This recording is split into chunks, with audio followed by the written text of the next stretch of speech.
I hope I'm not going a little too overboard with the tutorial-esque stuff. I just wanted to, you know, like a thought dump of everything that's going on in the game just to make sure everybody understands it. Because this is a game that I've dedicated quite a lot of time to recently, and I know a good number of you have shown up for my impromptu live streams of this game, so I guess you already have an idea as to what to expect from it. But I know, on the surface, just looking at it, it looks really, really complicated. But when you get right down to it, I think it's pretty simple. At least the easy rules is. We'll get to standard when we get to standard.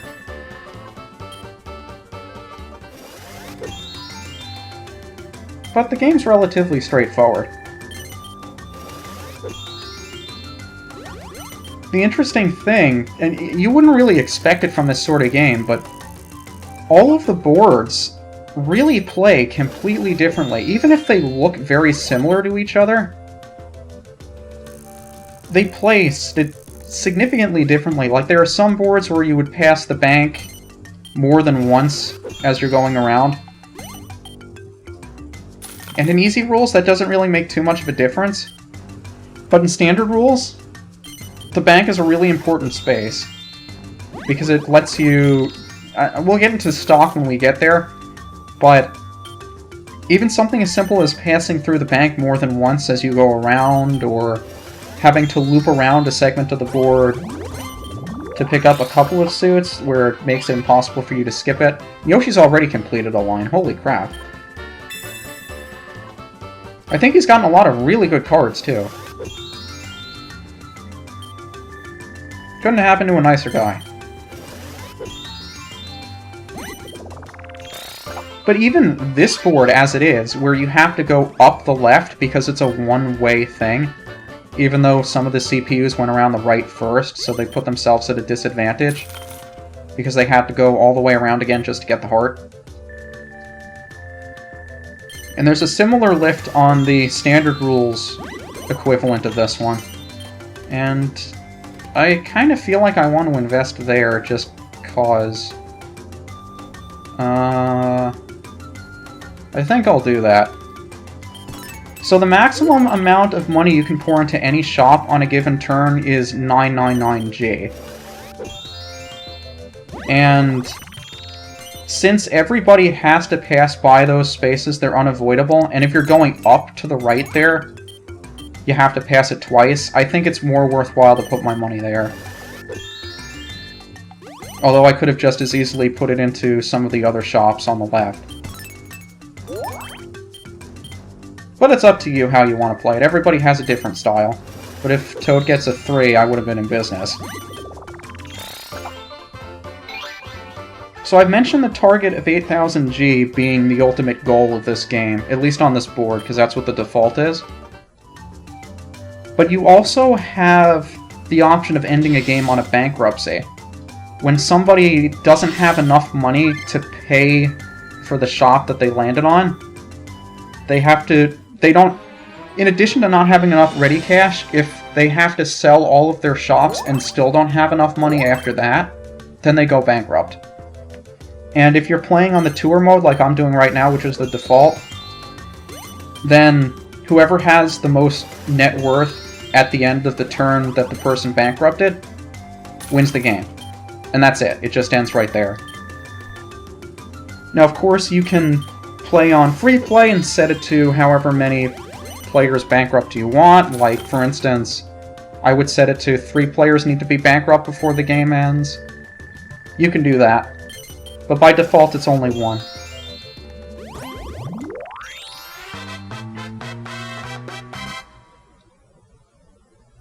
But something that's relatively... I'm not sure the right way to put this, but if you're just watching this game, and how much did you put in there? 12? Why would you waste your time? Yeah, the AIs can do pretty stupid stuff sometimes. But I think you'll find just watching this game that the first couple of rounds around the board are relatively boring. that there's really not too much going on, it's just setting up what happens later on. That the longer the game goes, the more interesting and the more fun that it gets. Like, for instance, if the target was, say, 20,000 instead of 8,000, it would give people a lot more freedom in terms of buying other people's shops and watching money change hands because people land on really expensive shops. It gives you a lot more freedom to do stuff that you're not really able to do in a short game. And I remember 99 being a really good card, too. Now, I think 99, if you don't have all 4 suits, you get a full set of suits right there. And if you already have all 4 suits, it gives you a Suit Yourself card. Really nice card to get.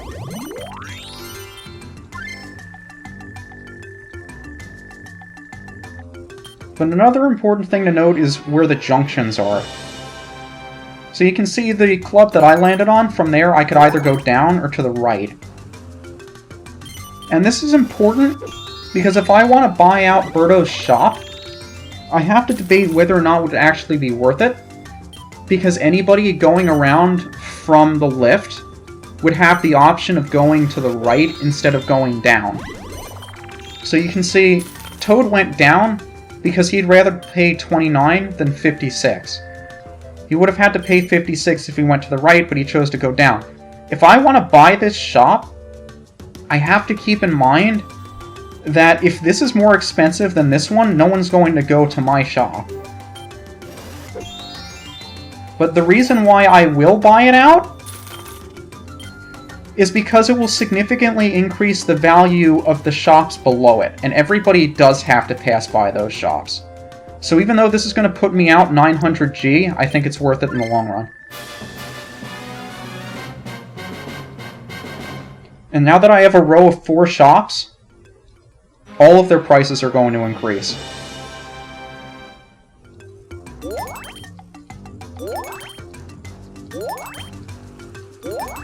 That's the power of having 4 shops in a row. So now if Birdo gets a 2 or a 3, she's in trouble. But of course, the game's usually not that kind to me. And I'm used to it at this point. But again, in addition to the shop value going up, or I'm sorry, the shop value is the same, but the shop prices are increasing. The max capital that you can pour into those shops is also increasing by a substantial amount. So if you remember, I maxed out what is now the 1200 shop, and I wasn't able to put in any more money to increase its value. Now its max capital has gone up to 600 again. So I originally could only put in 600, I can put in 600 more to make it worth even more money. That's the power of having so many shops in a row. Now I also have to keep in mind, if I want to spruce up shops, I only have 493G left, and I have to get past all of these shops in order to make it back to the bank. If I don't have enough ready cash to pay somebody when I land on their shop, then I have to sell one of my own in order to make up the difference. I'd prefer not to sell one of my shops, and I'll get to why a little bit later, but I'd still like to protect this one because it's only 180. So I'll put in... I'll put in 193, why not? Just to make sure it's secure.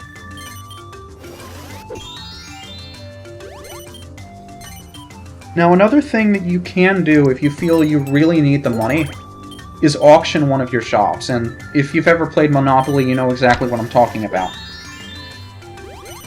Where you can option to sell one of your shops to any player who wants to pay you for it. So it's like putting your shop on eBay. Where you say, here's my shop, I don't want it anymore, let it go to the highest bidder, and that'll be that. So when you auction your shop, you give it to somebody else, but you get all of the money that they pay for it. If you don't have enough ready cash to pay another player, then the bank buys it from you for less than the shop is worth. Not only that, I really wish I got more from that card. But when you have to sell a shop back to the bank, you don't get any money from the auction. Whereas if you auction it yourself, all of the money that somebody bids on it goes to you. If you have to sell it back to the bank gets all the money from the auction because it's the bank's shop after you sold it to them. So if you know you're not going to have enough money, it's generally a good idea to auction one of your shops before you have to sell it to the bank. But of course, it's better not to put yourself in that position in the first place.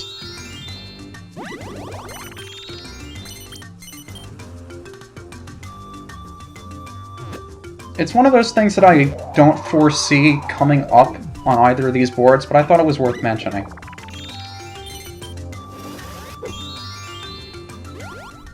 Now, I should also mention, this board and the standard rules board I'm going to be playing next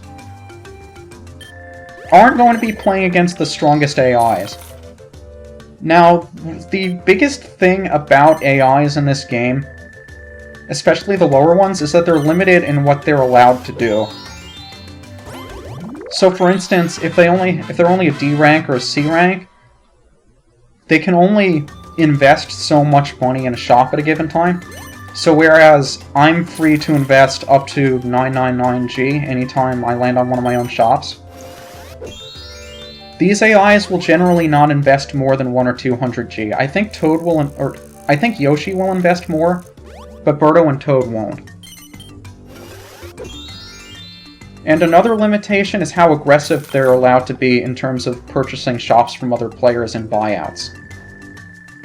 There are some AIs that are extremely aggressive and will always buy out whenever they have the opportunity, whether or not it makes sense.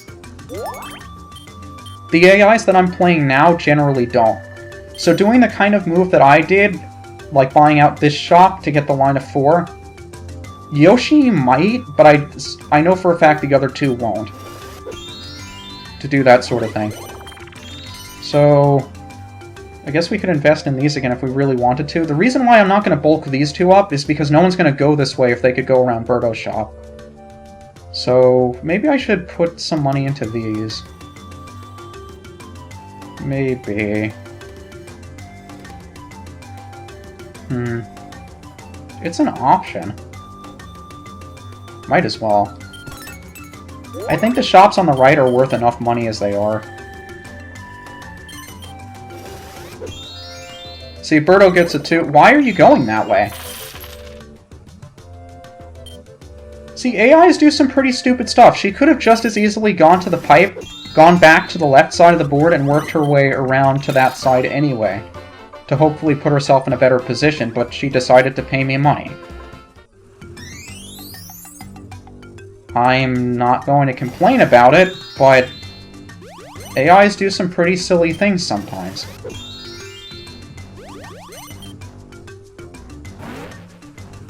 Or maybe she overheard me when I said those shops weren't worth it because no one was going to land on it and she wanted to prove me wrong.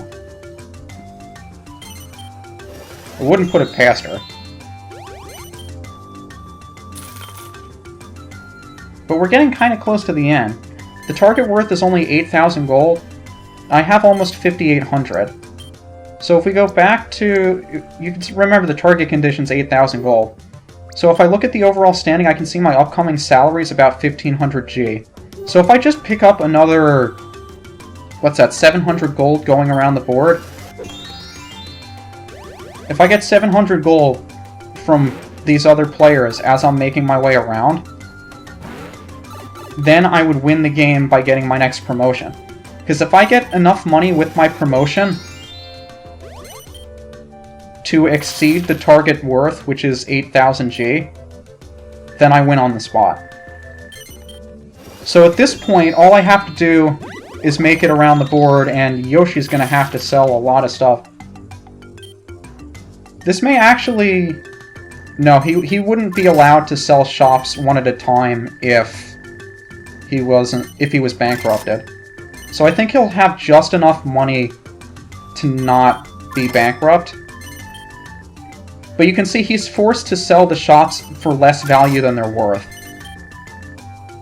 And after he does this, the shops go up for auction. Now, since I have a crap ton of money, I'm going to spend the next 4 minutes or so just mashing the 2 button to stop other people from buying it, because I have a ton of money that nobody else is going to stop me.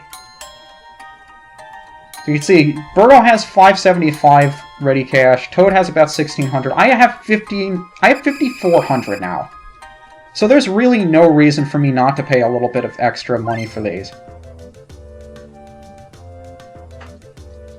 But if Yoshi had to pay just a little bit more money, then he would have gone bankrupt, and I would have won right then and there, because I would have had the most money. So, the rest of this game is going to be essentially playing out the string. I mean, I like to say that anything can happen in this game, but this is one of those cases where it's a pretty done deal. Nobody's going to be catching me at this point.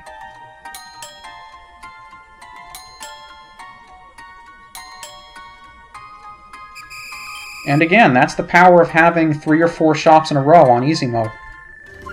Or I shouldn't say easy mode, easy rules. Because the AIs are still just as difficult as they are in the other set of rules, it's just playing it differently.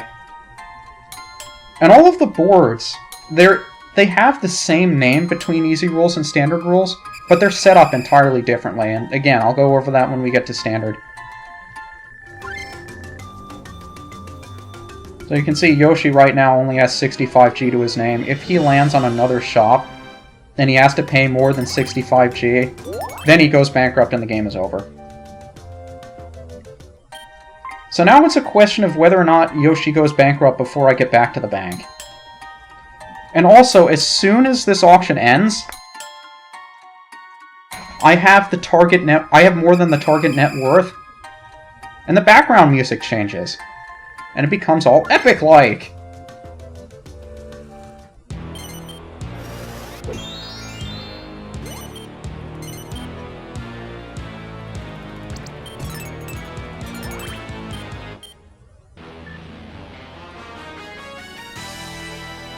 I love that so much. So you can see all I have to do is get back to the bank. And I might as well... The reason why I stick with the middle ones is if somebody tries to block me off, I at least have another side to work with. And that's going to put Birdo in a really tough... Actually, that's going to be game over, because Birdo doesn't have nearly enough money to pay me now.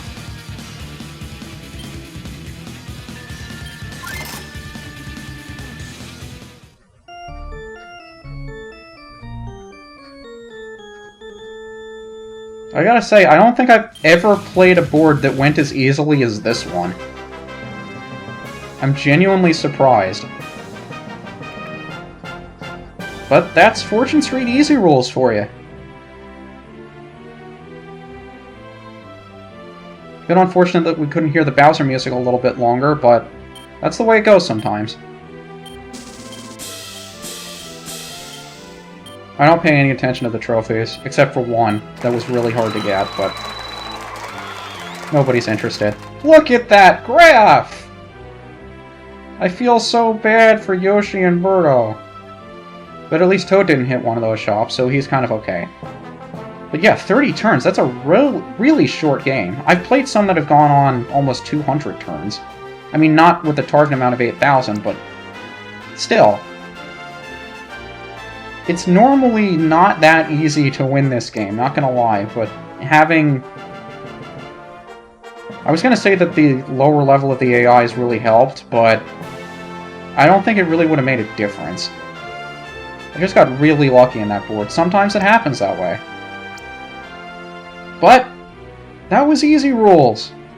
Next time, I'll explain a little bit about standard rules. Hopefully it'll be slightly more interesting, because I think the game gets a lot more fun when you get to standard rules. And I'll explain why when we do. This is UniversalGiant. I'll see you next time.